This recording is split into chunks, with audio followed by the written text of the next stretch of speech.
আজকাল ফোনে প্রচুর হ্যাকিং কল, স্প্যাম কল আসে অচেনা অজানা নাম্বার থেকে।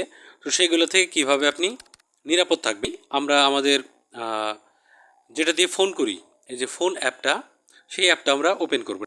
ফোন অ্যাপটা ওপেন করার পরে আপনার ফোন অ্যাপের ডান দিকে এখানে দেখতে পারবেন থ্রি লাইনের মধ্যে ক্লিক করবেন। থ্রি লাইনের মধ্যে ক্লিক করার পর এখান থেকে দ্বিতীয় নাম্বার যেটা সেটিংস, তো সেটিংসের মধ্যে আমরা ক্লিক করব। সেটিংসের মধ্যে ক্লিক করার পর প্রথম যে অপশনটা দেখতে পাচ্ছেন সেটা হচ্ছে কলার আইডি অ্যান্ড স্প্যাম। তো আমরা এটার মধ্যে ক্লিক করব। এটার মধ্যে ক্লিক করার পরে এখানে দেখতে পাচ্ছেন see caller and spam ID, তো এটা আমরা অন করে দেব। এবং দ্বিতীয় সেটিং সেটা হচ্ছে ফিল্টার স্প্যাম কল, তো এটাও আমরা অন করে দেব। তো এখন যখন কোনো স্প্যাম কল আসবে তখন ফোন আপনাকে রেড সিগন্যাল দেবে, মানে সতর্কবার্তা দেবে যেটা স্প্যাম কল হতে পারে।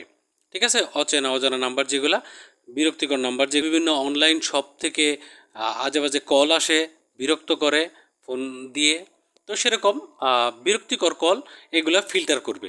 আপনি এই সেটিংটা এখান থেকে করে নেবেন। কেমন লাগলো ভিডিও জানাবেন কমেন্ট সেকশনে।